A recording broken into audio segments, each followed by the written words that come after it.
Agro resident.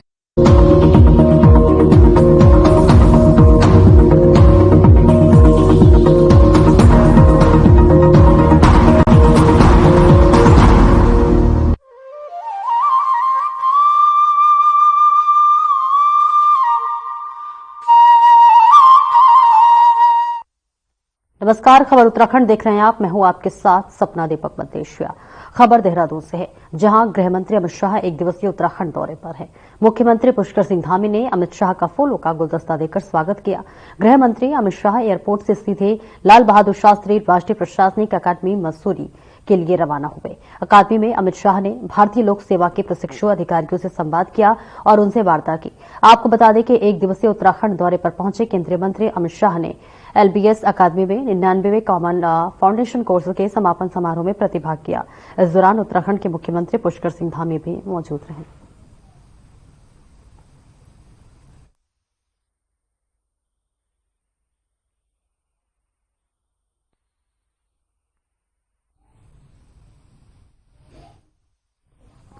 Kedarnath विधानसभा seat के उपचुनाव में कांग्रेस पार्टी को हार का सामना करना पड़ा। एक और जहां माना यह जा रहा था कि कांग्रेस में कांटे का मुकाबला देखने को मिल सकता है और हार जीत का मार्जिन भी कम हो ही सकता है, तो वहीं कांग्रेस करीब 5000 से अधिक के मार्जिन से हारी है, जिसको लेकर कांग्रेस प्रदेश अध्यक्ष करण माहरा ने कहा कि कांग्रेस पार्टी हार पर मंथन कर रही है। लोगों से मशवरा किया जा रहा है। जिला स्तर पर एक समीक्षा बैठक भी होगी और धीरे धीरे तमाम रिपोर्ट इकट्ठा की जा रही है।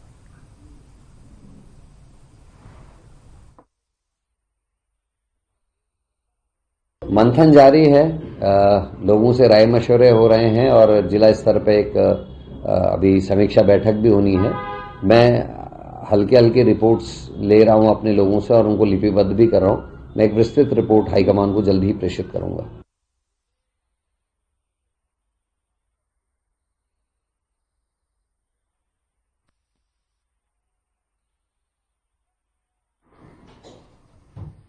और वहीं मुख्यमंत्री पुष्कर सिंह धामी के आदेश के बाद उत्तराखंड में बाहरी लोगों की तरफ से जमीनों की खरीद फरोख्त को लेकर पूरे प्रदेश के पहाड़ी क्षेत्रों में जमीनी की जांच की जा रही है। तो वहीं अल्मोड़ा जिले के रानीखेत में संयुक्त मजिस्ट्रेट राहुल आनंद ने राजस्व की टीम के साथ मछखाली और द्वारसो और डीडा क्षेत्र में वृद्ध मोहन की तरफ से बनाए जा रहे वो टेरेस और द्वारों से क्षेत्र में एवन रिटेलर्स और मछखाली के बिरला स्कूल का स्थलीय निरीक्षण किया गया। संयुक्त मजिस्ट्रेट ने राजस्व विभाग की टीम से मौके पर नक्शा खतौनी और आवश्यक दस्तावेज चेक कर आवश्यक दिशा निर्देश दिए।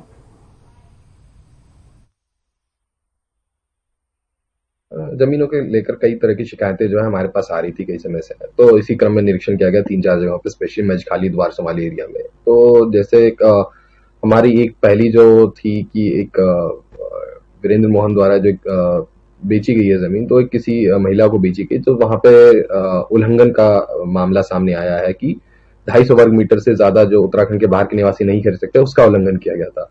उस मामले में निरीक्षण किया गया। इसके अलावा एक रेरा के अप्रूवल के संबंधित एक आया था कि रेरा के अप्रूवल के बिना जो है कुछ डेवलपमेंट हो रही है, तो उसका निरीक्षण किया गया।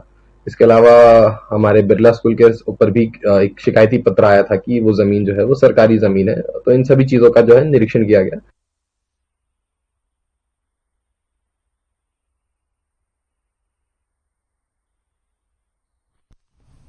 उत्तराखंड में 100% लोगों के आयुष्मान कार्ड बनाने को लिए जिलेवार कार्य योजना तैयार की जाएगी। इसके लिए स्वास्थ्य मंत्री धन सिंह रावत ने सभी जिलों के मुख्य चिकित्सा अधिकारियों को निर्देश दिए हैं। इसके साथ ही आयुष्मान कार्ड बनाने के लिए आगामी 31 मार्च 2025 तक विशेष अभियान चलाया जाएगा, जिसमें 70 साल से अधिक उम्र के वृद्धजनों के भी कार्ड बनाए जाएंगे। दरअसल चिकित्सा स्वास्थ्य एवं चिकित्सा शिक्षा मंत्री धन सिंह रावत ने बुधवार को स्वास्थ्य सेवाओं की समीक्षा की। बैठक में मंत्री रावत ने आयुष्मान कार्ड बनाने की धीमी प्रगति वाले जिलों के मुख्य चिकित्सा अधिकारियों पर सख्ती भी दिखाई।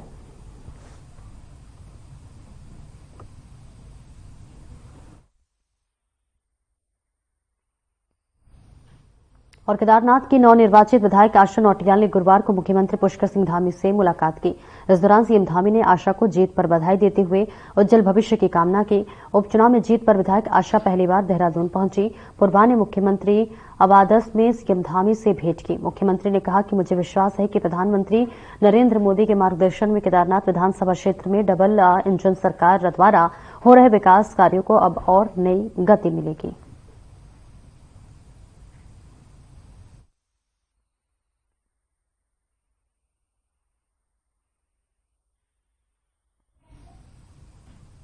और वहीं 28 नवंबर को दून विश्वविद्यालय में सिलक्यारा विजय अभियान की पहली वर्षगांठ मनाई गई। वहीं इसके अलावा 19वां राज्य विज्ञान एवं प्रौद्योगिकी सम्मेलन 2024 का भी आयोजन किया गया। इस कार्यक्रम में राज्यपाल लेफ्टिनेंट जनरल गुरप्रीत सिंह और मुख्यमंत्री पुष्कर सिंह धामी ने शिरकत की।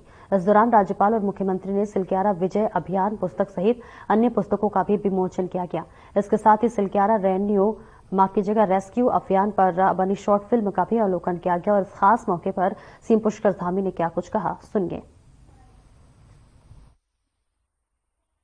देखिए, सिलक्यारा रेस्क्यू अभियान की आज 1 साल पूरा हुआ है और आज ही के दिन हमारे 17 श्रमिक भाई सिलक्यारा टनल से सकुशल बाहर निकले थे।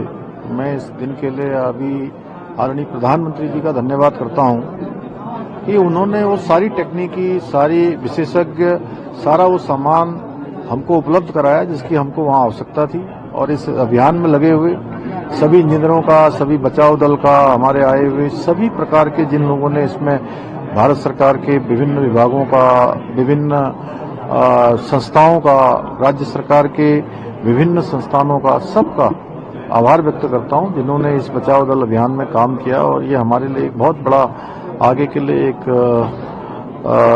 पाथे भी है कि हम आगे चलकर जो है इस प्रकार के जो अभियान हैं उन अभियानों में कहीं पर भी अगर हमें किसी चुनौती का सामना करना पड़ता है तो किस प्रकार से हम लोग सब एक होकर।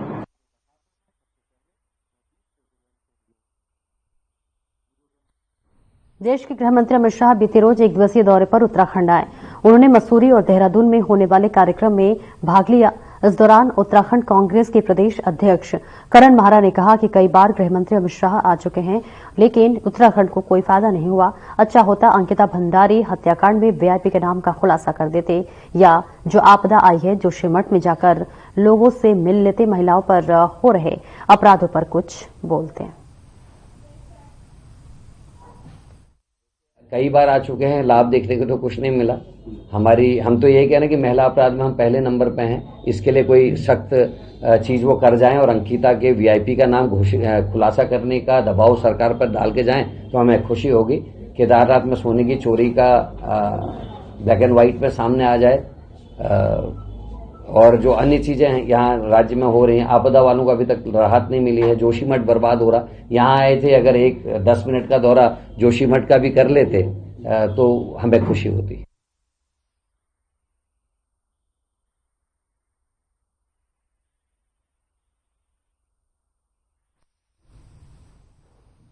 नगर निगम छात्र संघ सहकारिता के चुनाव के बाद अब पंचायत चुनाव भी टाले जाने पर सरकार पर निशाना साधते हुए पूर्व राज्य मंत्री उत्तराखंड कांग्रेस के प्रदेश महामंत्री नवीन जोशी ने इसे सीधे सीधे हिटलरशाही करार दिया है। उन्होंने कहा कि सरकार चुनाव न कराकर लोकतंत्र का गला घोट रही है और जनता के अधिकारों को कुचल रही है। आगे नवीन जोशी ने कहा कि सरकार ने चुनाव को टालने के लिए कई बार कोर्ट में झूठ बोला है जो बेहद शर्मनाक है। उन्होंने कोर्ट से अपील की कि वह इस मामले में स्वतः संज्ञान लेकर सरकार के खिलाफ सख्त कार्रवाई करे।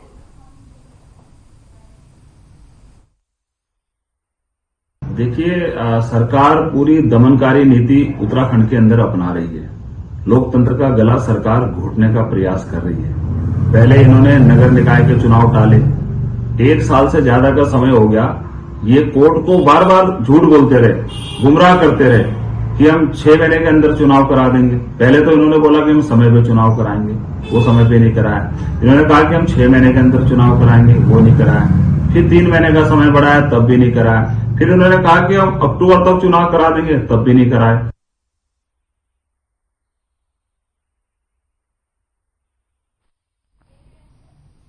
और रुकेंगे एक छोटे से ब्रेक के लिए, फौरन हाजिर होते हैं।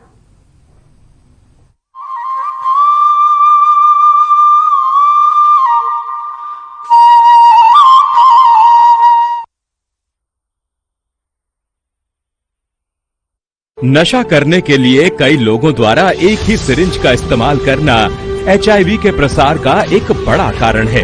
प्रदेश में HIV और एड्स से डटकर मुकाबला करने और इसके प्रसार की रोकथाम हेतु बड़े स्तर पर कार्यक्रम चला रही है उत्तराखंड सरकार। राष्ट्रीय एड्स नियंत्रण कार्यक्रम के तहत उत्तराखंड राज्य एड्स नियंत्रण सोसाइटी पूरे जोरों पर अपनी गतिविधियों का संचालन कर रही है। इंजेक्शन से नशा करने वालों यानी IDU के लिए राज्य में NGO के माध्यम से लक्षित हस्तक्षेप यानी TI प्रोजेक्ट लागू किया जा रहा है। इसके तहत 7 TI NGO के माध्यम से 2000 से अधिक ऐसे लोगों की मदद की जा रही है जो इंजेक्शन से नशा करते हैं। TI कार्यक्रम के तहत इन लोगों को काउंसलिंग, HIV और syphilis screening, abscess management, needle syringe के नुकसान को कम करने वाली सेवाएं जैसी कई जरूरी सुविधाएं प्रदान की जाती हैं। नशीली दवाओं की लत के शिकार लोगों के परिजनों से मिलकर भी उन्हें मोटिवेशनल सपोर्ट दिया जाता है। निडल सिरिंज एक्सचेंज प्रोग्राम यानी NSEP के तहत NGO कर्मी नशीली दवाओं के इंजेक्शन लगाने वालों को नई सुई और सिरिंज मुहैया कराते हैं और पुरानी व इस्तेमाल की गई सुई और सिरिंज एकत्र करते हैं। साथ ही प्रशिक्षित चिकित्सा अधिकारी की देखरेख में ओपियोइड सब्स्टिट्यूशन थेरेपी यानी OST भी दी जाती है। राज्य के सरकारी अस्पतालों में 8 OST सेंटर हैं, जो देहरादून, रुड़की, हरिद्वार, रामनगर, नैनीताल, रुद्रपुर, काशीपुर और सितारगंज में मौजूद है। साथ ही 2 सैटेलाइट OST सेंटर भी हैं, जो दूर दराज के इलाकों में OST की सुविधा देते हैं। इंजेक्शन से ड्रग्स का नशा छुड़ाने को हम हैं तैयार। HIV एड्स रोकथाम को तत्पर उत्तराखंड सरकार। प्रदेश के निवासी जिन खाद्य पदार्थों और दवाइयों का सेवन करते हैं, उनकी गुणवत्ता सुनिश्चित करने की जिम्मेदारी है उत्तराखंड सरकार के food safety and drug administration के मजबूत कंधों पर। और विगत 5 वर्षों से ये जिम्मेदारी बखूबी ढंग से निभा रही है FDA का नवनिर्मित भवन सहस्त्रधारा रोड देहरादून में मौजूद है। ये सरकारी औषधि परीक्षण प्रयोगशाला दवा के नमूनों के परीक्षण में उपयोग किए जाने वाले नवीनतम और अत्यधिक उन्नत उपकरणों से लैस है। दवा के नमूनों में माइक्रोबियल टेस्ट के लिए नए दिशा निर्देशों के अनुरूप एक नवनिर्मित पूरी तरह सुसज्जित माइक्रोबायोलॉजी लेबोरेटरी भी स्थापित की गई है। इतना ही नहीं, खाद्य नमूनों में अवशिष्ट एंटीबायोटिक दवाओं, कीटनाशक और भारी धातुओं का पता लगाने के लिए GCMS, ICP-MS, LC-MS जैसे उच्च स्तरीय उपकरण भी state food and drug testing laboratory में लगाए गए हैं। FDA समय समय पर बाजार से खाद्य पदार्थों और दवाओं के सैंपल एकत्र कर उनकी बारीकी से जांच करती है, ताकि प्रदेश वासियों की सेहत से ना हो कोई समझौता। 2022-23 में 460 सैंपल में से 80 सैंपल गुणवत्ता टेस्ट में फेल हुए। ड्रग्स कंट्रोल विंग ने नियम तोड़ने वालों पर कार्रवाई करते हुए TNC एक्ट के तहत 6 और NDPS एक्ट के तहत 8 मुकदमे दर्ज किए और 36 आरोपियों को गिरफ्तार किया। इसी तरह फूड सेफ्टी विंग ने वर्ष 2023-24 में 355 मुकदमे दर्ज किए, जिनमें से 345 मामलों के फैसले आ चुके हैं। इनमें से 332 मामलों में जुर्माने लगाए गए, जिनकी कुल राशि 1,04,23,000 है। FDA उत्तराखंड, आपके स्वास्थ्य के सच्चे प्रहरी।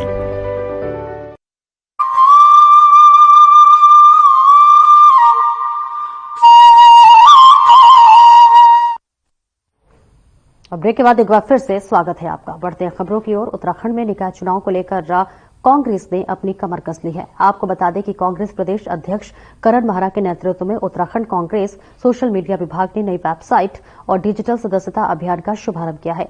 इस वेबसाइट के जरिए 3 महीने के अंदर 1 लाख लोगों को जोड़ने का लक्ष्य रखा गया है। वेबसाइट को लेकर IT सेल के अध्यक्ष विकास नेगी का कहना है कि डिजिटल प्लेटफॉर्म आज के युग में प्रभावी हो रहा है और उसी के मद्देनजर इस वेबसाइट का शुभारंभ कर प्रत्येक विधानसभा में 1 से 2,000 लोगों को जोड़ने का लक्ष्य रखा गया है। 1 लाख लोगों का हमारा भले ही 22 लाख मेंबर्स का कहा है, लेकिन आपको सत्यता पता है कि वो तो पुराने ही लोगों को बार बार मेंबर बनाने में लगी हुई है। अब बात यह है कि घूम फिर के वही बात आती है। अभी हमने शुरुआत फर्स्ट फेज की करी है, जिसमें हमारा पहला लक्ष्य 1 लाख का है। उसके बाद जो हमारे पास 1 लाख लोग जुड़ जाएंगे, उसके बाद हमने 10 लाख का इसमें निर्धारित लक्ष्य रखा है, क्योंकि हम लोग जो है प्रैक्टिकल काम करते हैं।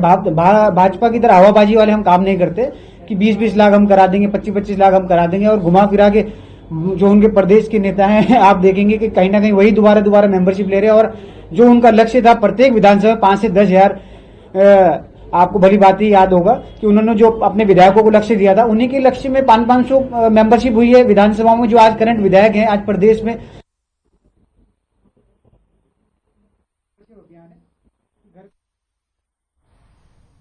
केदारनाथ उपचुनाव में जीत के बाद बीजेपी ने शहरी निकायों के चुनाव की तैयारी शुरू कर दी है।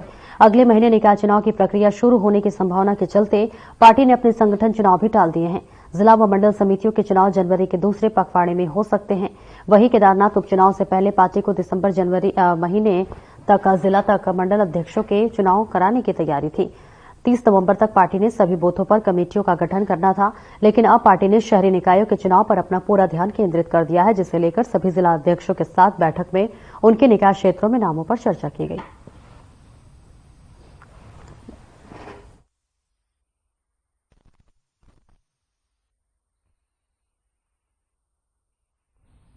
और उत्तराखंड कांग्रेस के प्रदेश अध्यक्ष करण बाहरा ने कांग्रेस मुख्यालय में प्रेस वार्ता कर राज्य सरकार पर कई गंभीर आरोप लगाए हैं। उन्होंने कहा कि कोविड के दौरान सरकारी एजेंसियों के लिए सामान ढुलान करने वाले लोगों के लिए जो है बिल आज तक पास नहीं हुए हैं। इसके अलावा सरकार पर जमीन खुर्द-बुर्द कर राज्य के राजस्व को नुकसान पहुंचाने का आरोप भी लगाया।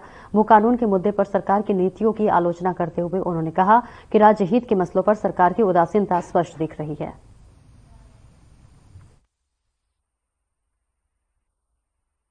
के आसपास यूनानी दवाइयों का निर्माण ये कंपनी वर्तमान में कर रही है और इस कंपनी में अगर आप ध्यान दें तो लगभग 5000 लोगों की आजीविका, जिसमें लगभग 1200-1300 के आसपास इसमें कर्मचारी हैं। उसके अलावा ऐसे काश्तकार, ऐसे लोग जो वहां के लिए जो कच्चा मटेरियल है, चाहे वो जड़ी बूटियां हैं या जो अन्य किस्म की चीजों की आवश्यकता पड़ती है, उसकी आपूर्ति वहां करके अपनी जीवन आजीविका चलाने का काम करते हैं।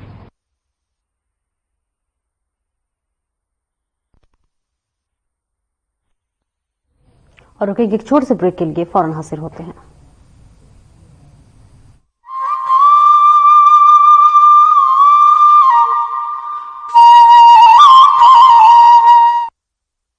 नशा करने के लिए कई लोगों द्वारा एक ही सिरिंज का इस्तेमाल करना एचआईवी के प्रसार का एक बड़ा कारण है।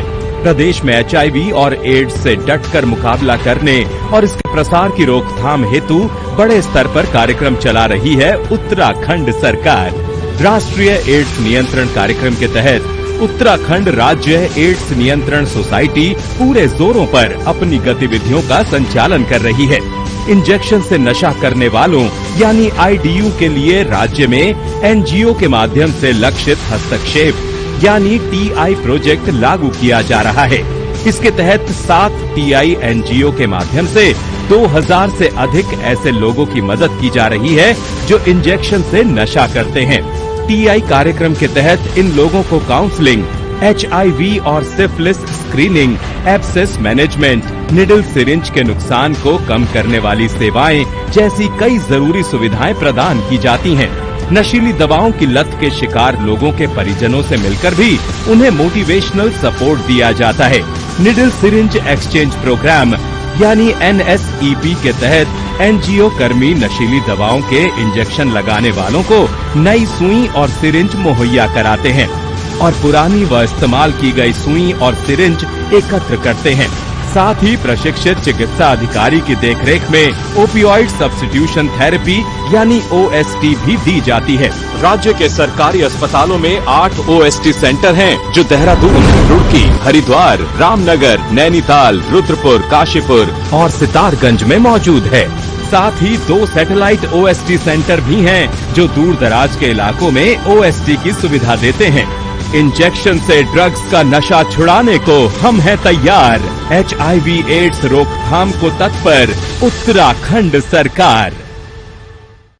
प्रदेश के निवासी जिन खाद्य पदार्थों और दवाइयों का सेवन करते हैं, उनकी गुणवत्ता सुनिश्चित करने की जिम्मेदारी है उत्तराखंड सरकार के food safety and drug administration के मजबूत कंधों पर।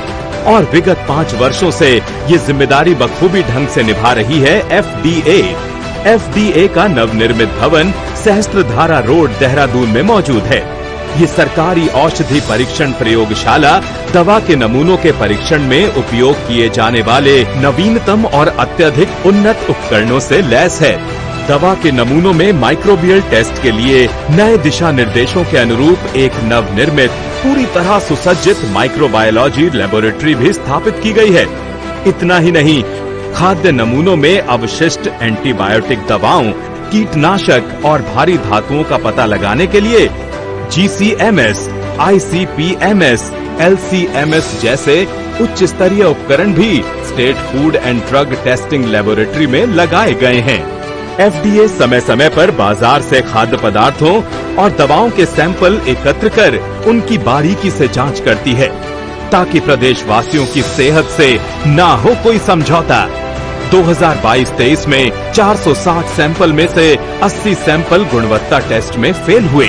ड्रग्स कंट्रोल विंग ने नियम तोड़ने वालों पर कार्रवाई करते हुए TNC एक्ट के तहत 6 और NDPS एक्ट के तहत 8 मुकदमे दर्ज किए और 36 आरोपियों को गिरफ्तार किया। इसी तरह फूड सेफ्टी विंग ने वर्ष 2023-24 में 355 मुकदमे दर्ज किए, जिनमें से 345 मामलों के फैसले आ चुके हैं। इनमें से 332 मामलों में जुर्माने लगाए गए, जिनकी कुल राशि 1,04,23,000 है। FDA उत्तराखंड, आपके स्वास्थ्य के सच्चे प्रहरी।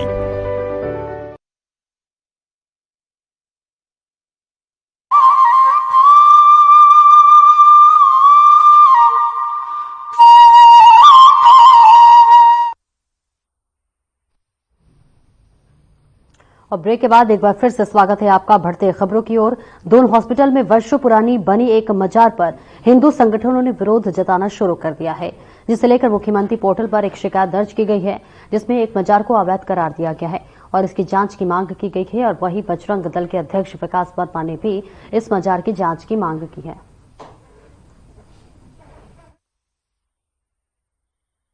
देखिए, चिंता का विषय है। देहरादून जो उत्तराखंड देवभूमि के नाम से प्रसिद्ध है और बड़ी बड़ी आस्था के साथ देश विदेश से यहाँ टूरिस्ट ईश्वरीय आस्था में रखकर जब प्रवेश करता है तो उसका मन बड़ा खराब होता है। जब वो आईएसबीटी पे उतरता है तो आईएसबीटी बस अड्डे के बिल्कुल बाहर बगल में एक अवैध मस्जिद का निर्माण चल रहा है, जो हाई टेंशन तार के नीचे बनाई जा रही है, जिसमें एक मानक होते हैं, उन मानकों को कोई पूरा नहीं कर रहा। उसके बाद आप देखिए, इलाज कराने के लिए दून हॉस्पिटल, एक सबसे बड़ा चिकित्सालय, सरकारी चिकित्सालय, सरकारी भूमि पर अवैध रूप से एक मजार स्थापित कर दी गई। अंधविश्वास टोने टोट के, यहाँ तक कि वहां बैठने वाले खादिम को ऊपर भी कई बार चर्चा हुई है। एक बिटिया के कहने पर हम लोग वहां जा रहे थे, उसने हमें बताया कि मेरे साथ उन्होंने आपत्तिजनक व्यवहार किया।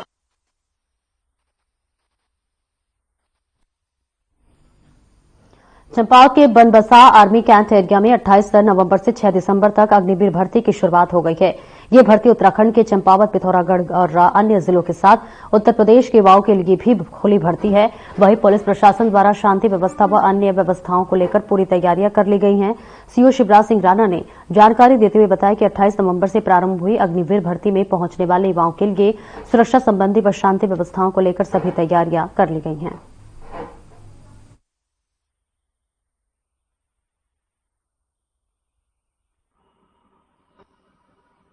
तो सेना द्वारा हमें जानकारी प्राप्त हुई है, उसके अनुसार आज 28 तारीख से लेकर के 6 तारीख तक ये भर्ती है, जिसमें 28 से लेकर के 30 तक 230 कैंडिडेट जो धर्मगुरु के लिए भर्ती है और ये 28 से 30 तक चलेगी। उसके बाद एक तारीख, 2 तारीख, 3 और 4 में ये अग्निवीर की है, जिसमें जो आज है 230, ये यूपी और उत्तराखंड के इसमें भाग ले रहे हैं। जो 1 तारीख से 6 तारीख तक है, उसमें डिस्ट्रिक्ट पिथौरागढ़ और चंपावत के कैंडिडेट भाग ले रहे हैं।